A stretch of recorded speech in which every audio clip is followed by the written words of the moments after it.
dentro desse processo que o yoga chama de discriminação, de entendimento daquilo que eu sou fundamentalmente, ou do entendimento do eterno, do infinito,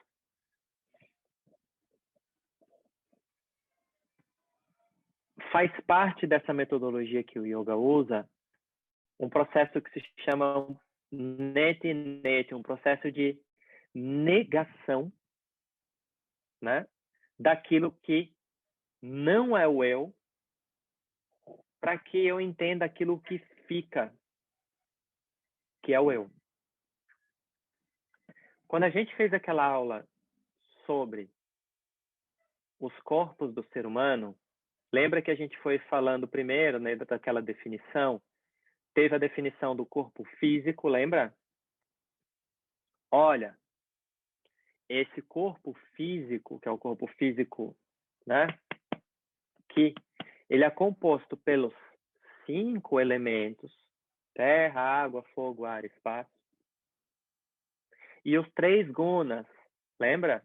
Tamas, rajas e sattva. Isso é o que compõe esse corpo físico. Isso é o que compõe o corpo físico total, ou seja, o corpo do universo inteiro, composto por essas forças. Essas forças, elas interagem a partir da causalidade, lembra que é o karma, né? Ação e reação, ação e reação, ação e reação. Constante. Ok? Aí, quando a gente fala isso, ajuda a gente a entender esse universo, mas, ao mesmo tempo, a pergunta principal que o yoga está fazendo e que está lançando, ele está dizendo assim, tá vendo isso? Tá vendo isso que você vê ao seu redor? E você olha ao seu redor agora, né? Você vê o computador, você vê essa porta, você vê, né? Aí você olha para o corpo e você vê o seu corpo material ali, né? Aí o yoga vai dizer para você, isso ainda não é o eu. Certo? E isso, num primeiro momento, é impactante para a gente, porque a nossa identidade está toda associada ao corpo. E aí o yoga vai dizer, isso não é o eu fundamentalmente. O corpo é parte do eu, mas o eu não é o corpo. É isso que o yoga está dizendo. Tudo bem até aí? Indo mais para frente, aí a gente falou do corpo sutil, lembra? O que é o corpo sutil? A gente acabou de falar com a pergunta lá do Arthur, a gente começou a falar hoje, agora à tarde, bastante na aula, sobre o corpo sutil aqui, ou seja, o prana, como o prana se movimenta aqui, animando esse corpo físico. Foi isso que a gente viu, estudando o corpo sutil. Então, estudar o corpo sutil ajuda a gente a entender as operações no corpo físico, como se funciona. Assim como a gente perceber o corpo sutil, prana se movimentando ao redor, ajuda a gente a perceber, por exemplo, as correntes marítimas, as correntes de ar, tudo isso é movimentação do prana. A movimentação do prana. O sol, a energia do sol chega nas plantas, alimenta as plantas e as plantas vão te alimentar através da respiração. Isso é troca de prana. Tá? Mas o yoga está preocupado só com isso? Não. O yoga questiona também esse corpo sutil para dizer assim, tá vendo esse corpo sutil que envolve também o seu pensar? Envolve as suas emoções? Aí o yoga vai dizer, isso ainda não é o eu. Ok? Aí você pode perguntar, tá, então o que tem além disso? Aí o yoga vai dizer, existe ainda um outro corpo, o corpo causal. E o que é o corpo causal na visão do yoga? É o corpo de informação a partir do qual tudo surge. A materialidade surge, o sutil surge, né? A gente diz que é como se fosse um campo de inteligência cósmica. A gente pode resumir e dizer que é uma mente cósmica. O yoga vai dizer, isso ainda não é o eu. E aí a grande pergunta, na visão do yoga, é: então o que é o eu?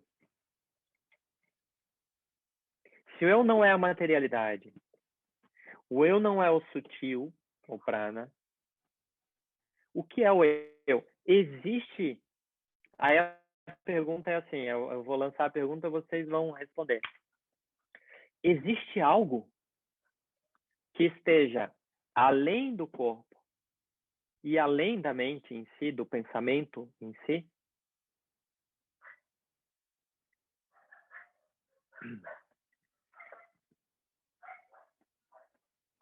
Essa é a pergunta do yoga.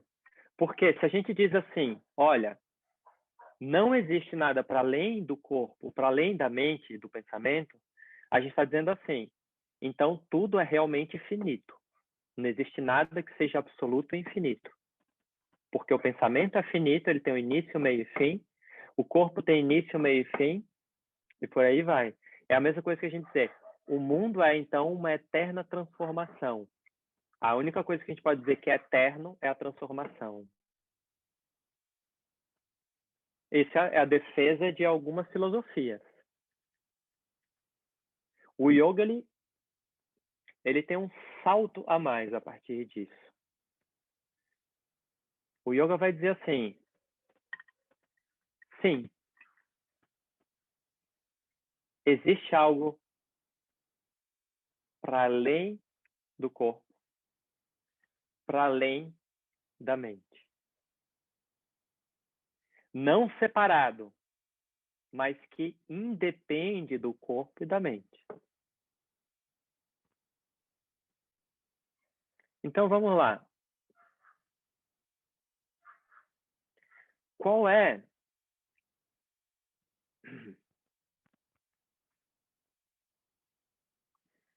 Vamos supor que você olhe para uma cadeira, certo?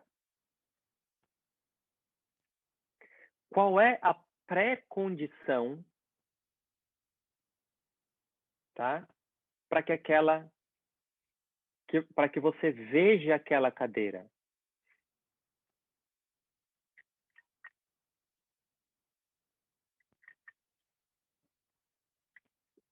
Pode responder aí. Vamos lá, vamos pensar junto aqui. Qual é a pré-condição para que você veja aquela cadeira? Que eu esteja presente para enxergar. Exato. Você poderia ser um pouco mais materialista e dizer assim, ter os olhos para ver aquela cadeira, né? Mas o seu cachorro também vê a cadeira. Agora, qual é a pré-condição para você ver a cadeira no sentido de que você saber que aquela cadeira existe, assim como você existe?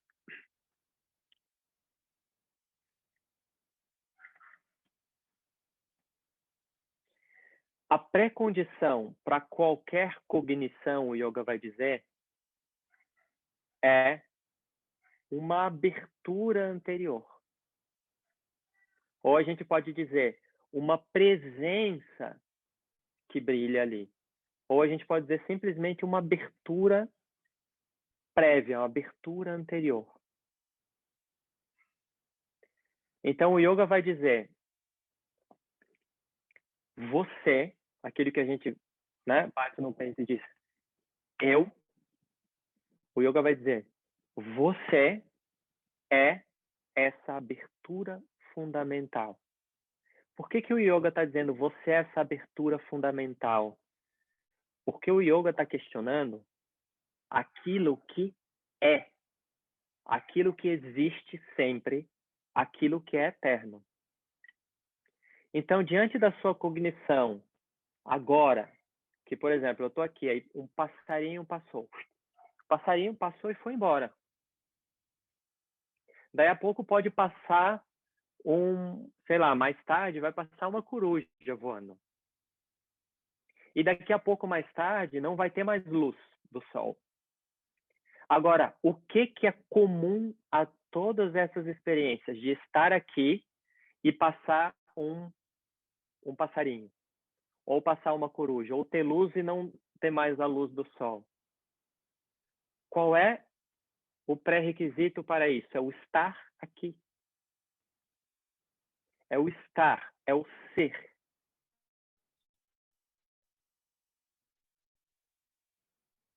Que é essa abertura fundamental onde tudo acontece. Essa abertura, ela não muda. Então é como se o yoga dissesse assim, vamos falar de uma experiência bem que muda radicalmente o nosso senso de identidade, né? Por exemplo, a Leda. A Leda, né? Ela se tornou mãe com o nascimento, né, da criança. Mãe, agora é mãe.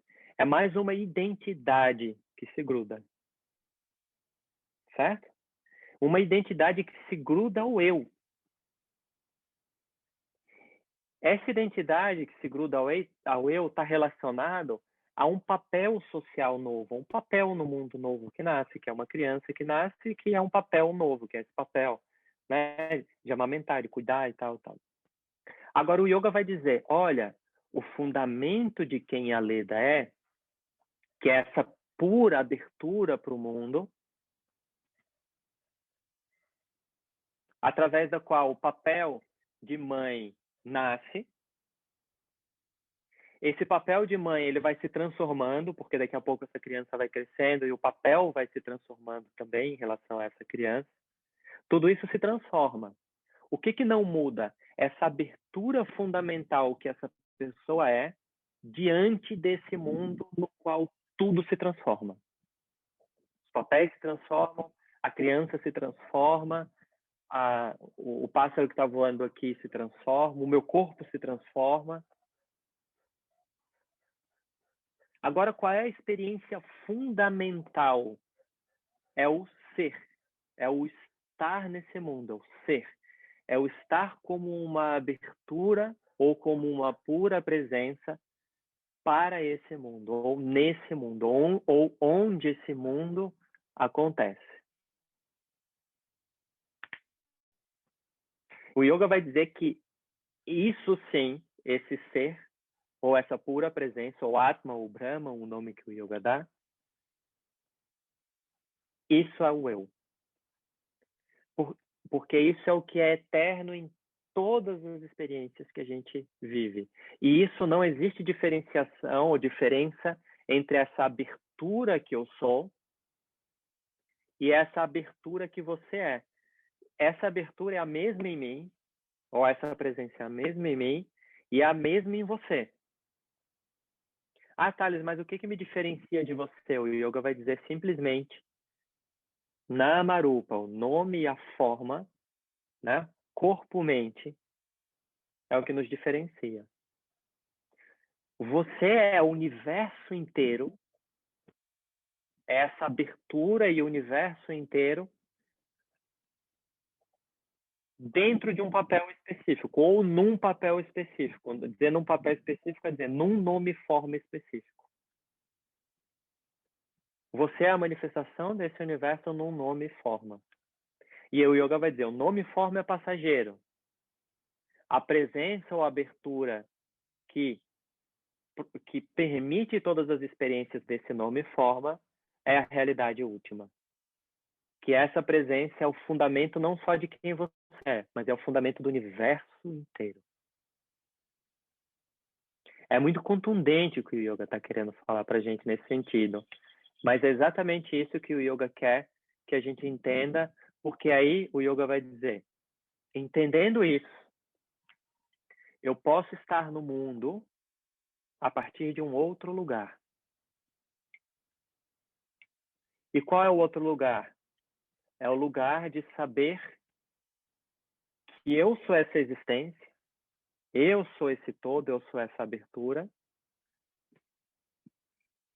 e de não precisar tirar dos objetos isso, o que eu busco como ilimitado, porque eu sou esse ilimitado. Então, isso me dá a possibilidade de estar num lugar no mundo, num ser no mundo, a partir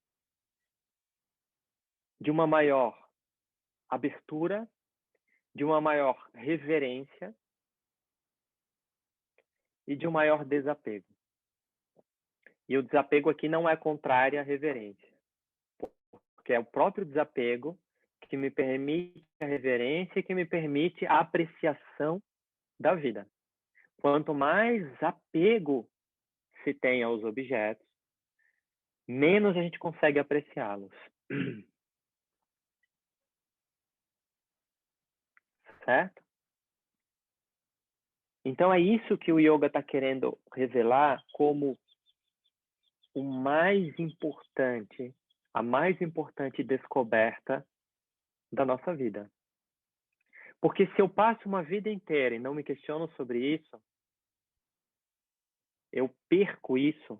O não questionar é perder a possibilidade de reconhecer isso. O que eu perco? O yoga vai dizer, você perde o eterno. Você perde o todo. Você perde o fundamental.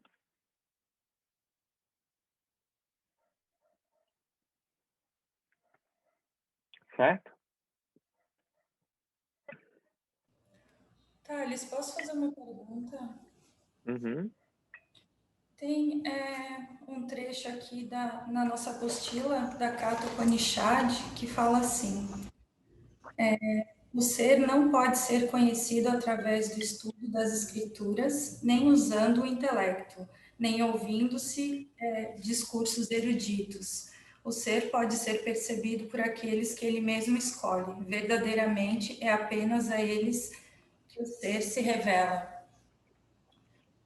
Então, assim, a gente está falando aqui sobre a ação, né? Mas não é através da ação que o ser se revela.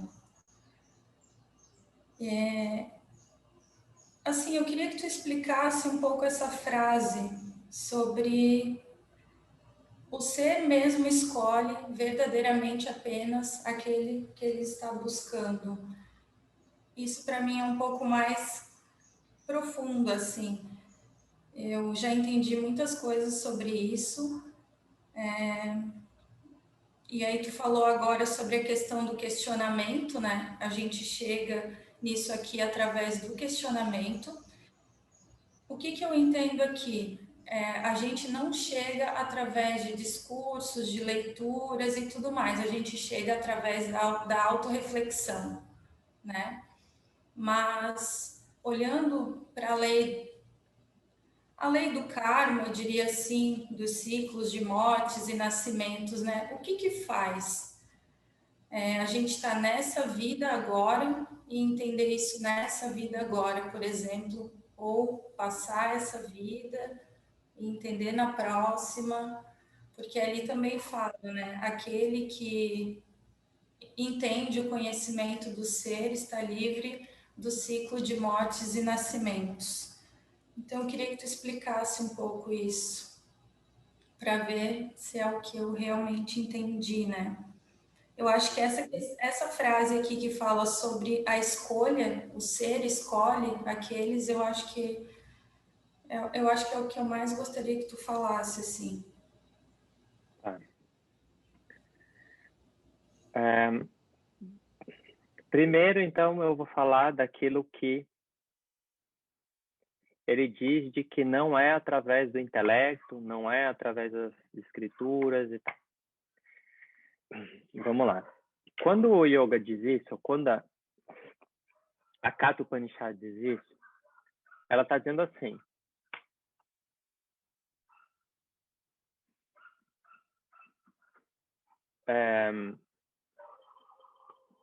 não quer dizer que eu ser um erudito nas Upanishads, conhecer os versos, conhecer o que está nas Upanishads, vai me revelar o ser. Certo? Isso é uma coisa. Porque tem pessoas que são eruditas nas Upanishads e não entenderam o que as Upanishads quiseram realmente falar. Quando ele fala que o intelecto não revela o ser, ele está querendo dizer assim, ele não está minimizando o papel da mente enquanto intelecto, né? Mas ele está querendo dizer assim, ó, o ser, isso que a gente acabou de falar, que é essa pura abertura,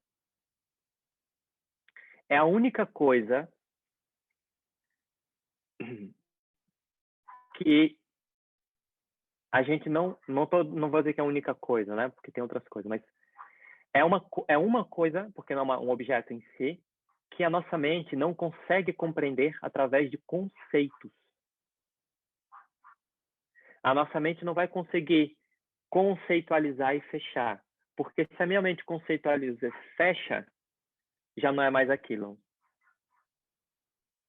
Certo? Então pensa assim, então isso que você está falando que é o ser, é uma árvore infinita com ramos e folhas. Não, aí você já está dando uma imagem. Você já está conceitualizando, você já está fechando. O que ele está dizendo que é o ser é a abertura através da qual você, inclusive, consegue pensar essa imagem. Então, é a única coisa que a gente não consegue conceitualizar, fechar, porque é uma abertura. É a abertura através da qual você vê o mundo. E então é por isso que ele diz, você não compreende com o intelecto. O intelecto simplesmente aponta. E quando aponta, você precisa, em determinado momento, largar, inclusive, os conceitos e o intelecto. Ok? Isso é uma coisa. Então, aí a gente já falou sobre o que ele quer dizer, que você não entende através das escrituras, nem do intelecto. Porém, a gente usa as escrituras e usa o intelecto para entender o que está dito nas escrituras. Mas, em determinado momento, a gente larga, inclusive, as escrituras e o intelecto. Porque senão a gente se fecha e não entende o que a escritura quis dizer. Certo? Isso é uma coisa. Mas então como que eu posso entender isso? O entender vem a partir da contemplação daquilo que foi dito pela escritura. É como se a escritura apontasse e você contemplasse a partir da meditação aquilo, e a partir dessa contemplação você entende, porque é através de um processo sutil de contemplação daquilo que nem é material, nem é um conceito na mente, é o aberto. Ok? Por que ele diz aquilo que é escolhido pelo ser? Só aqueles que são escolhidos pelo ser. A gente inverte a sentença. Inverter a sentença é assim: apenas aqueles, só vai entender isso aqueles que escolherem o ser. Por quê? Se a gente pensar que você é o ser em si, aquele que escolhe o ser é o ser escolhendo o ser. Certo? Então ele está falando assim, o que é aquele que o ser escolhe? Ele está falando assim, só vai buscar isso esse indivíduo que escolhe Shreyas em vez de Preyas, escolhe algo que é um bem maior, em vez daqueles, ele vai dizer em outros trechos da Katha Upanishad, aqueles prazeres efêmeros, aqueles ganhos dos objetos, prazeres efêmeros, ele vai chamar assim. Então a gente precisa, a Gita também vai falar isso, escolher o ser, é uma escolha. E como se dá essa escolha? A escolha é admitir que o que eu quero é o absoluto, o eterno. O que eu quero, essencialmente, é o eterno. E aí nisso eu vou poder escolher, né? O eterno eu vou encontrar nos objetos? Não. Onde que eu vou encontrar esse eterno? E aí o yoga se coloca como um meio de conhecimento desse eterno que eu sou. Então, em essência, o que ele está querendo dizer é que só vai reconhecer isso aquele que escolher. Então, aí a gente responde a sua outra pergunta, que foi, O que faz uma pessoa dentro desses ciclos infindáveis de nascimento e morte escolher o ser?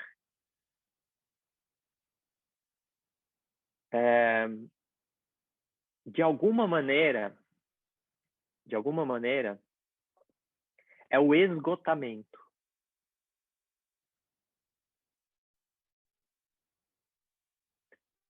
Esgotar as possibilidades. O que é esgotar as possibilidades, né? É assim, olha, eu já achei que eu ia encontrar isso encontrando uma pessoa amada.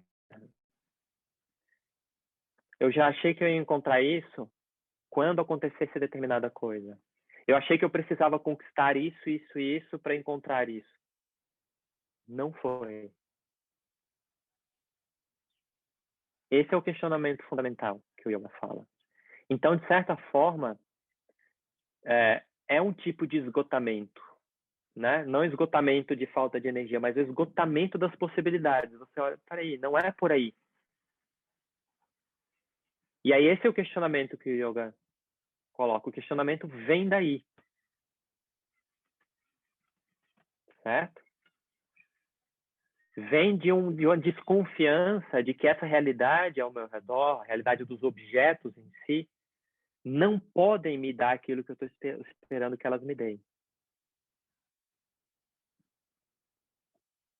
E aí o questionamento ele vai para um outro lugar. A própria Katha Upanishad vai dizer que é como virar dos olhos para dentro, porque o questionamento ele se desloca dos objetos para o ser. Essa é a escolha que o yoga fala. Certo?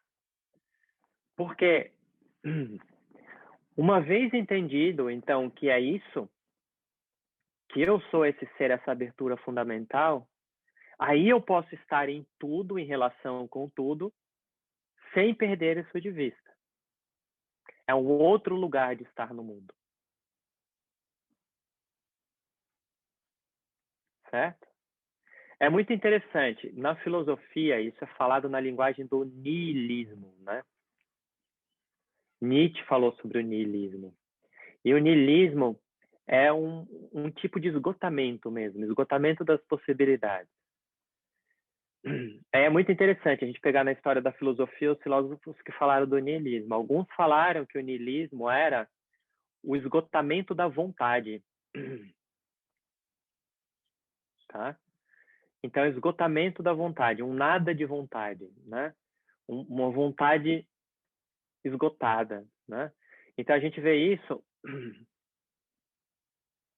muito naqueles discursos que tá presente em nós também, mas naqueles discursos assim, não adianta eu fazer nada, que eu não vou mudar essa realidade, nada vai mudar na minha vida, porque não adianta, né? E uma das consequências a partir disso é colocar essa vontade nas mãos de um nada. Ou então eles explicam assim dentro da filosofia, ou um nada de vontade, que é um esgotamento, ou uma vontade de nada. O que é a vontade de nada que se coloca dentro da filosofia? É uma vontade, é o impulso da vontade direcionado para o nada. O que seria o nada dentro dessa linguagem, né? Seria assim. Então, eu vou fazer as coisas aqui para receber a recompensa no céu. Entende? Por que a gente está falando que é a vontade de nada? É a energia voltada da pessoa para um nada, porque esse futuro é um nada.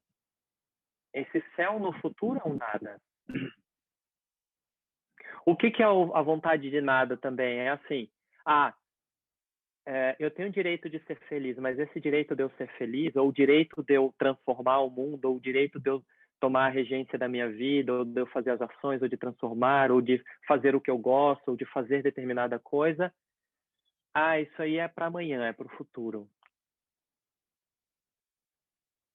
Então a gente diz que esse futuro é um nada porque ele não aconteceu, ele não vai acontecer. O futuro ele nunca acontece enquanto a gente fica adiando. O futuro acontece enquanto um plano que a gente materializa no presente. Aí vem um outro filósofo, que é Heidegger, ele vai dizer, olha, peraí, o que se chama, o que vocês estão chamando de niilismo aí, não é o que eu interpreto como niilismo. E a interpretação que ele vai fazer é exatamente a do yoga. Ele vai dizer assim, esse esgotamento não é nem pela vontade, é causado, sim, a consequência dele é o nada de vontade ou vontade de nada, tá? Mas a causa não é essa. A causa que ele vai dizer é que nós esquecemos do fundamental. Nós esquecemos do ser. Ao esquecer do ser, a gente sai buscando o ser, o eterno, ou o ser, nos objetos. Então, a nossa vontade, o nosso desejo se volta para os objetos, para a posse dos objetos, para a conquista dos objetos. E isso nunca traz aquilo que a gente espera que ele traga, que é a satisfação do ser. Então, ele fala que precisa de um recuo para questionar sobre isso. Isso que ele vai dizer que é o papel da filosofia. Isso que o yoga diz que é o papel do yoga. Essa é a escolha. Entende? A escolha é essa, esse recuo e falar, peraí, é isso mesmo? Será que é isso mesmo? Essa é a reflexão, esse é o trabalho. E aí depois eu vou para o mundo com esse reconhecimento e é um mundo completamente diferente. Teve um outro filósofo que é mais ligado à religião, aí ele usa muito esse termo. Heidegger também usou muito a palavra Deus. Mas aí vem Buber e vai dizer, vai chamar isso mesmo que a gente está chamando aqui, Buber vai chamar de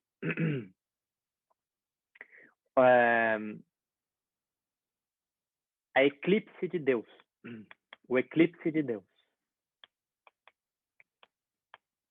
E eu acho genial o termo, porque é um eclipse. O ser, que a gente pode chamar que é o Deus, ou a Deus, ou essa pura presença, essa pura abertura, esse puro brilho na mente, ele está como que eclipsado pela ignorância. Certo? E aí é muito interessante da gente pensar. Vamos pensar assim. Só para a gente, acho que fica mais claro, a gente entra nessa linguagem da filosofia, parece que tudo fica um pouco mais complexo. Mas vamos trazer isso para a prática que eu digo assim, uma reflexão prática. Para onde que conduziu esse nosso pensar de esperar que a felicidade venha a partir dos objetos, a partir da conquista, a partir do domínio, a partir dos objetos em si? Onde que isso nos levou? Onde que isso nos trouxe? Né? Vamos usar essa palavra, eclipse de Deus. Isso nos traz nos conduz a uma perda, e a gente pode dizer muitas vezes a perda total de reverência à vida.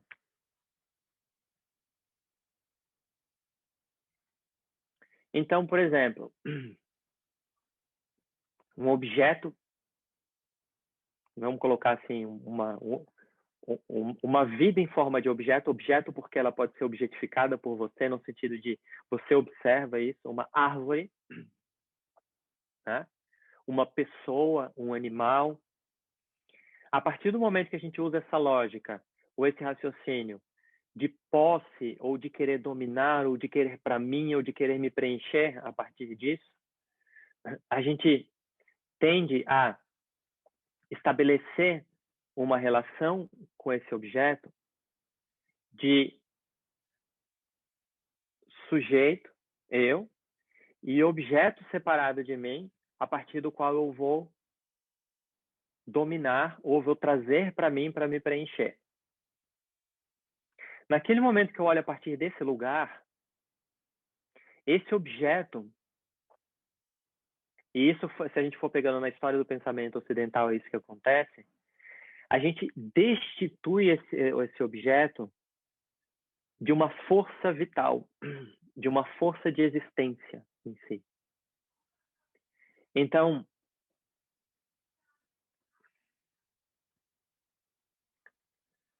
vamos pensar assim.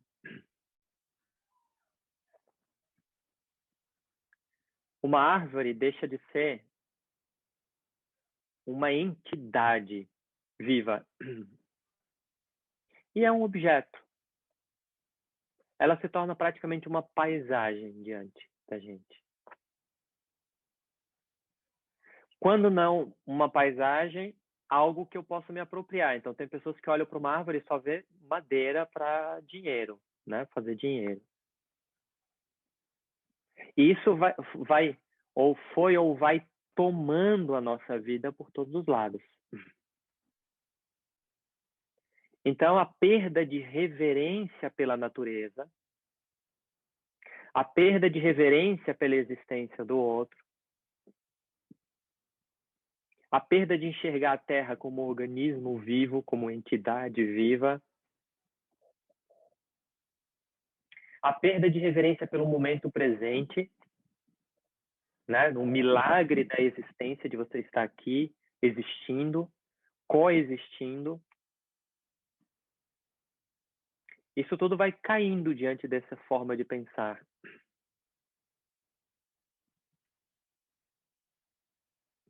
Certo? Então, esse recuo proposto pelo yoga é porque ele já detectou um problema, que é esse que a gente falou.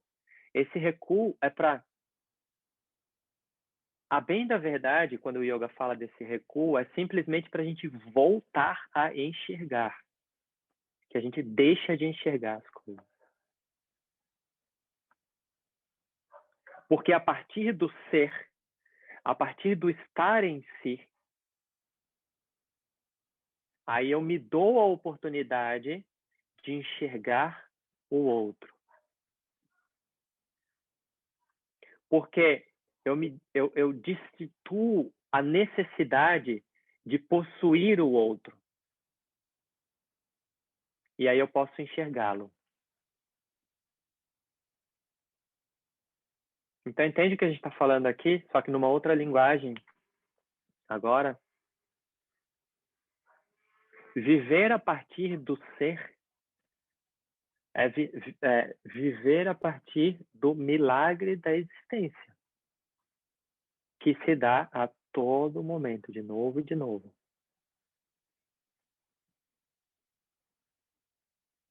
Né? Então, essa reverência que o yoga coloca que a gente perdeu. Ah, mas reverência, Thales, ao que? A tudo, né? A reverência ao sol, reverência à lua, reverência ao mar, reverência ao dia que nasce, né? Reverência a uma outra pessoa.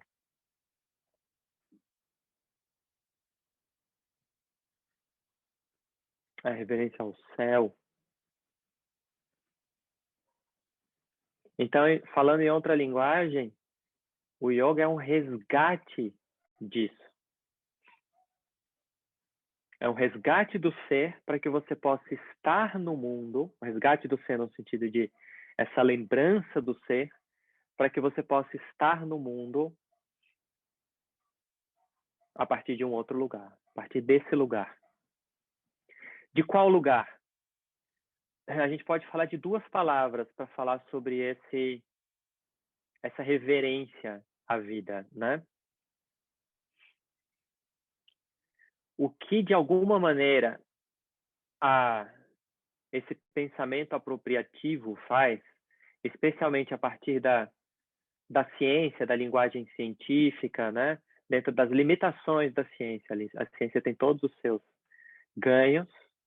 Eu sempre falo, quando eu falo isso, que está num momento muito delicado de criticar a ciência, mas a gente, em âmbito privado, dá para fazer isso, né? Não numa live aberta, a gente não vai fazer isso.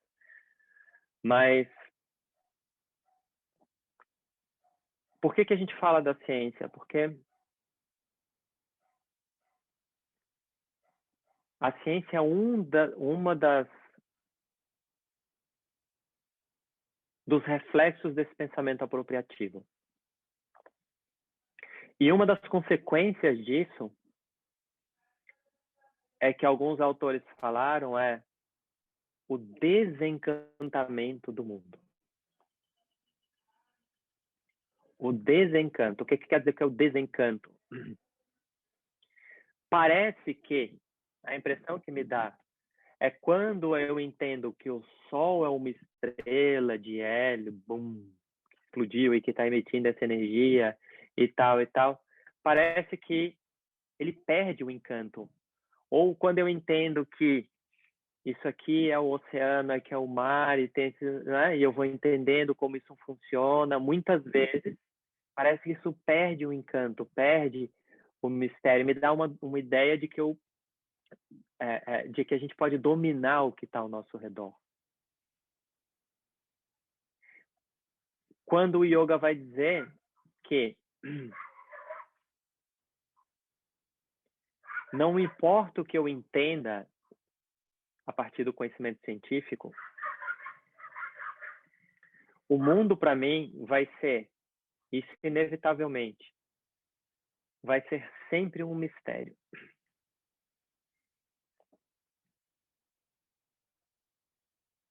Eu posso, por exemplo, eu posso estar aqui com meus olhos abertos e entender muito bem mecanicamente, pelas leis de Newton, o que faz um passarinho voar. Né? A gente entende isso.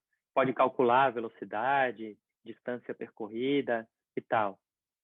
Agora, isso não faz com que eu controle ou não, eu entenda ou não, o fato de que eu estou aqui com o olho aberto e eu não saber se daqui a 1 segundo, 2 segundos vai passar um pássaro aqui voando. Esse é o mistério da existência. Então, o que o yoga está dizendo em relação a isso? Está dizendo assim, nós somos uma abertura, a essência do humano, do ser humano, é ser essa abertura para o mundo. Certo? A partir da qual esse mundo vai me convidar constantemente a agir e a interagir, estabelecer encontros. Certo? Que é o que a gente falou antes. Se alimentar, tal, ver, falar, silenciar, tal. Ok? Então a gente é essa abertura para o mundo, é interação com esse mundo.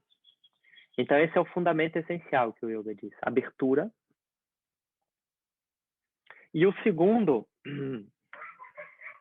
é o mistério. Por que a gente diz que é um mistério? O que é o mistério em si, na visão do yoga? O mistério é o próprio desvelamento da vida que vai acontecer no momento. Esse é o milagre, né? Esse desvelamento que vai acontecendo, momento a momento. Que pode fazer com que daqui a pouco, sei lá, passe um pássaro aqui, você, olha só, passou aquele pássaro raro. A raridade nos lembra desse, né? Da própria exuberância da vida, né? Esses eventos raros simplesmente nos lembram, né? Eu tenho certeza que se a lua cheia acontecesse de 4 em 4 anos, ia parar tudo para assistir uma lua cheia. Mas como acontece todo mês, a gente sabe que nesse mês não, né? Eu não consigo ver, no próximo mês tá ali. Mas não quer dizer que acontece todo mês que não é um espanto. Então a característica que o yoga diz é abertura e o mistério, a abertura e o mistério. Isso é a vida constantemente. Você é essa pura abertura diante do mundo e o que vem para a gente é o mistério. Mesmo que você diga, está dentro de uma grande ordem, é o que o yoga diz, está dentro de uma grande ordem, mas você sabe o que é? Você sabe se vai passar um tucano voando agora, você sabe se alguém vai bater na sua porta, alguém vai te chamar, ou seu telefone vai tocar, ou você vai encontrar uma pessoa, ou você vai ter uma conversa incrível com uma outra pessoa. A gente não sabe. A gente mal sabe. Por exemplo, eu estou falando aqui, eu não sei o que eu vou falar daqui a pouco. Eu não planejo o que eu vou falar daqui a pouco. Por mais que eu planeje, não vai sair como eu planejei. A não ser que eu escreva e leia. Eu chegue aqui na aula e comece a ler. Dei uma aula lida. Aí é exatamente o que eu planejei. Mas numa aula, a gente tem uma ideia, vem com uma ideia, eu não sei o pensamento que vai vir daqui a um segundo. Quando você está falando, você fala, eu vou conversar com aquela pessoa aquele assunto. Você não vem com tudo planejadinho. Por mais que venha, não vai sair daquela forma. Você não sabe o que vem daqui a um segundo na sua mente, que você pode escolher falar ou não. Você pode escolher falar ou não. Essa é a escolha. E o que vem como resultado é esse desvelamento constante. Então, isso que o yoga coloca, que é a grande maravilha da existência. Por quê? O mundo se desvelando diante dessa presença que é você, é Deus se desvelando diante dele mesmo. É isso que o yoga quer mostrar pra gente. A experiência do divino, do sagrado, é esse encontro constante que nós estabelecemos com as coisas ao nosso redor. Com a vida ao nosso redor. Isso é Deus. E o que é o eclipse de Deus, então, que Buber quis dizer? É adiar isso. Adiar a vida. Adiar o encontro, adiar a vida, adiar, né? Adiar até mesmo esse reconhecimento. Não, então no futuro...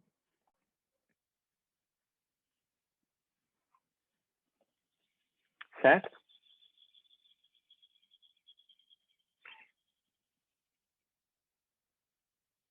Faz sentido?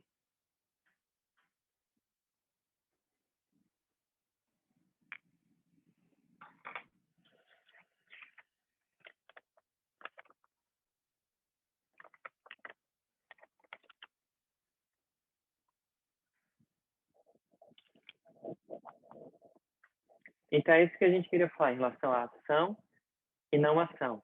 Por que a gente começou falando da ação e não ação no campo? Porque a gente diz assim, nessa relação, o ser no mundo, o estar no mundo, é sempre ser convidado a agir. Certo? É a mesma coisa, é sempre ser convidado ao encontro, a agir, a estabelecer relações. Isso é a vida em si. E aí, nesse campo, o agir e o não agir, isso que eu falo que é não agir, é uma ação também. Por exemplo, não falar algo para alguma pessoa é uma escolha, né? Quando eu falo ação, é uma escolha, e vai ter um resultado, e por aí vai, né? Nessa interação com o mundo. Agora, o que o yoga vai chamar realmente de não ação, aquele que não age, aquele que não recebe o fruto da ação, que é livre da ação, que está além da ação, porque está além do tempo e do espaço, é esse ser que é pura abertura e é onde o espaço e o tempo acontecem. Isso é o que o yoga diz que você é essencialmente, esse ser que é livre da ação e do resultado da ação. Que é livre. A única coisa que é absolutamente livre é o ser. Aí você diz, mas o ser no mundo, esse ser no mundo, esse estar no corpo, mente e agir, né? Essa ação no mundo vai ser limitada. Tem um alcance limitado, um resultado limitado, mas o ser em si é livre. Então, é a partir desse lugar que, por exemplo, a Simone de Beauvoir fala, nada pode me definir, porque o ser é indefinível. Certo? E reconhecer que, essencialmente, eu sou esse ser indefinível me dá um espaço, inclusive, maior de liberdade em relação às minhas próprias identificações, em relação ao corpo-mente. Por saber que essas identificações do corpo-mente, elas são fluidas, elas têm Elas são fluidas. Eu posso ser de uma forma agora e ser de uma forma depois. Eu posso ter uma opinião agora e ter uma opinião diferente depois. Ah, mas por que você mudou a sua opinião? Porque o contexto muda, está sempre mudando. Então, isso ajuda a gente a perceber que as nossas referências, nossos referenciais mesmo no mundo, até de ideias, de pensamentos, né? Eles estão constantemente se deslocando. Né? Então, a gente vê hoje, por exemplo, opiniões muito arraigadas em relação as lutas hoje se tornaram muito as lutas identitárias, né? Então, eu vejo muita gente se apegando com unhas e dentes a uma identidade, né? Seja identidade de cor, de gênero, né? E o pensamento do yoga é interessante. Eu não escrevi ainda sobre isso porque eu escrevi pela beirada, né? Porque ainda um assunto muito nebuloso, assim, a gente falar sobre isso. Você criticar, de alguma maneira, determinadas lutas identitárias hoje é como se você fosse preconceituoso, como se você fosse... Mas a crítica não é pela luta identitária, a crítica é por acreditar demais nessa luta identitária. Porque o yoga vai dizer, olha, o eu é livre de limitação. Você pode lutar pelas questões identitárias, mas saiba que elas são questões de momento. Elas se deslocam. E, em essência, existe algo que é comum no ser humano. Que, inclusive, pode permitir o diálogo a partir de um outro lugar. E qual é esse lugar? Além dos desmembramentos, né, específicos identitários, existe algo que é comum. É isso que eu acho interessante que o yoga traz. Ah, mas esse algo comum é uma forma? Não, não tem forma. Então não é autoritário, porque não tem forma. Ele permite ser. A gente pode dialogar e eu permitir com que você seja diferente de mim. E tá tudo bem. Entende? Então, bom, essas já são outras, a gente já entra em outros temas que eu fico pensando aqui, mas que aí já foge um pouco da nossa aula. Mas tem alguma pergunta especificamente sobre isso? Então, só voltando, o tema foi isso. Ação, a natureza da ação, a ação e não ação, e aquilo que está para além do resultado das ações, que é o ser, que é isso que o yoga está buscando essencialmente. E assim, muito boa a sua pergunta, Stephanie. Pergunta mesmo, porque dentro dessas Upanishads, muitas vezes tem questões meio herméticas, assim, que dá um nó na nossa cabeça para entender, né? Porque, pensa só, quando usa a Glória vai traduzir isso diferente dentro da Katha Upanishad. Essa tradução que está na apostila de vocês é do Pedro. Se a gente pega a Katha Upanishad pela Glória, está um pouco diferente. Mas faz sentido falar, o ser escolhe. Aí pode dar uma ideia para a gente de que esse ser é um Deus que escolhe. Mas não é. Na visão do yoga, não é isso que o yoga está querendo dizer. É você, enquanto ser essencial, escolhe o ser, além dos objetos. Aí começa o caminho do yoga, é isso que o yoga vai dizer, a partir dessa escolha. Sim, realmente. Desculpa. Sim. Não, pode falar. É que eu já tinha entendido, mas essa frase me deixou confusa depois, né? Eu falei, tá, o que essa frase quer dizer? Aí precisava da tua explicação. E esse exemplo do esgotamento me ajudou bastante também, porque eu me vi nessa situação assim, né? Eu buscava as respostas e foi o yoga que me trouxe. E aí eu acho que foi a partir disso mesmo, do esgotamento de possibilidades, assim. Então, bem esse ponto, aonde acontece, por que acontece, né? Eu sei que aconteceu, mas por que naquele momento, como? E aí, agora ficou mais claro também. Mas essa frase era o que tinha me deixado confusa depois de eu ter entendido, mas agora está bem claro. Legal. Tem uma fala da Glória que ela é interessante. ela fala, quando ela conta assim, como que ela foi chegando até Vedanta, até os questionamentos de Vedanta, e como que os próprios questionamentos de Vedanta fisgaram ela. E ela conta de uma conversa que ela teve com uma pessoa, que parece que ela estava nos Estados Unidos, e essa pessoa parece que era um mexicano morando nos Estados Unidos, e essa pessoa falou para ela assim, o meu sonho de vida, quando eu alcançar isso, aí eu vou estar, né, realizado. Aí o cara falou assim, eu não lembro exatamente o que era, mas era como se fosse assim, eu quero visitar tal lugar, eu quero fazer isso e isso.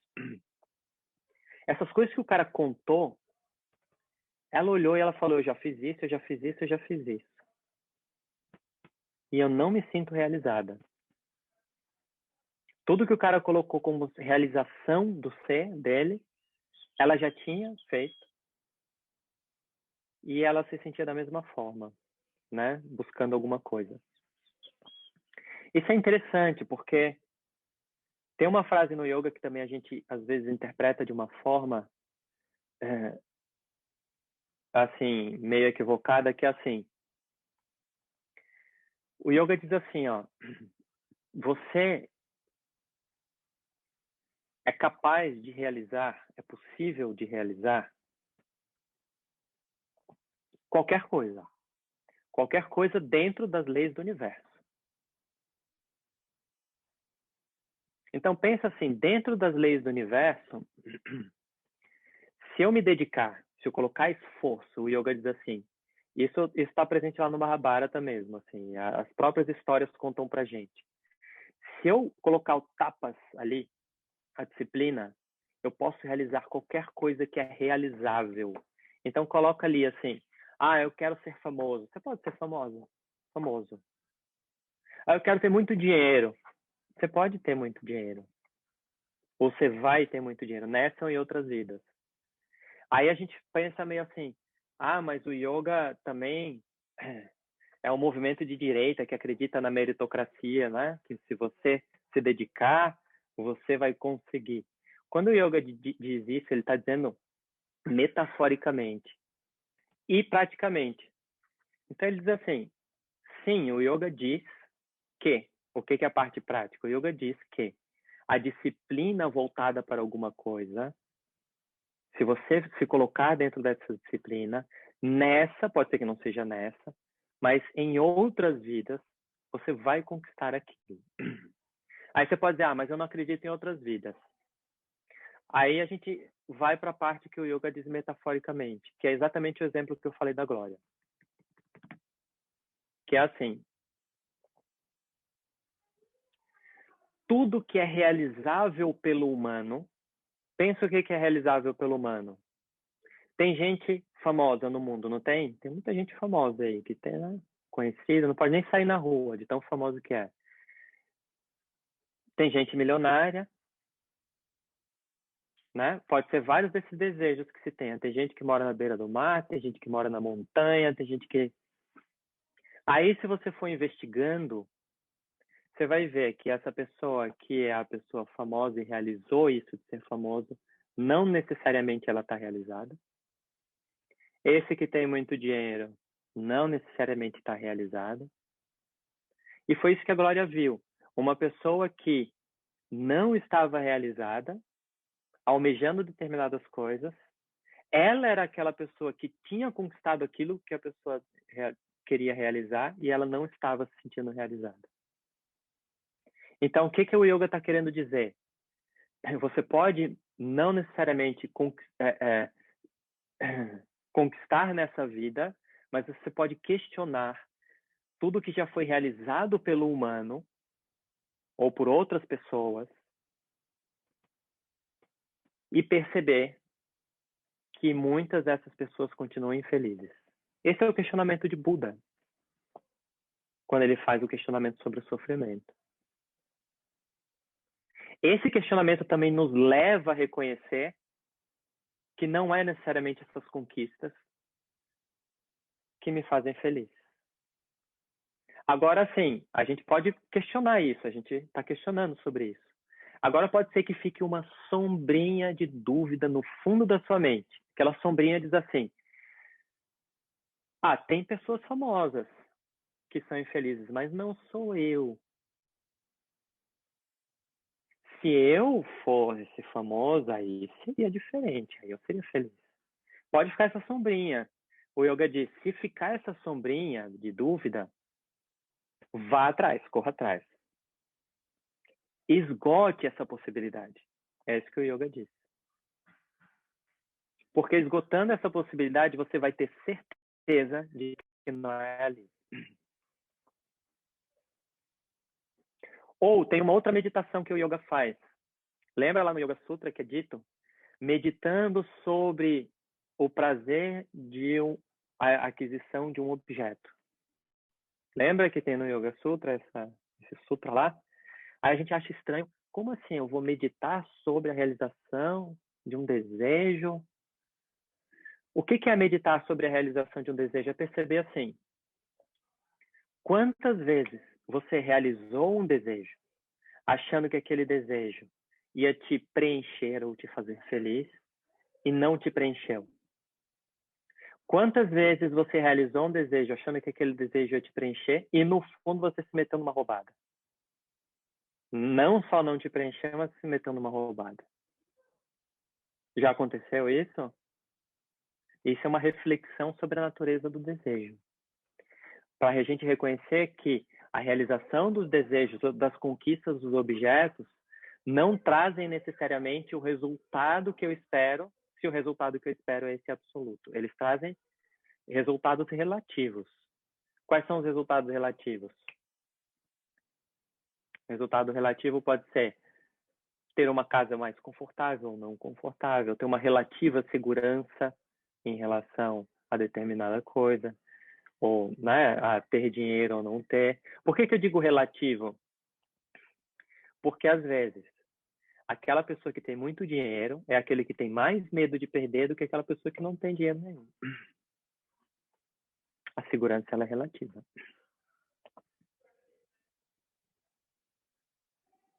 Certo?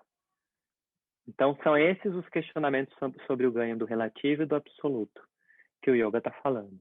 E aí o yoga diz assim, uma vez reconhecido esse absoluto, aí sim o yoga diz, aí você vai estar livre para escolher.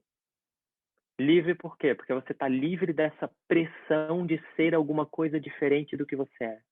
Aí você pode escolher.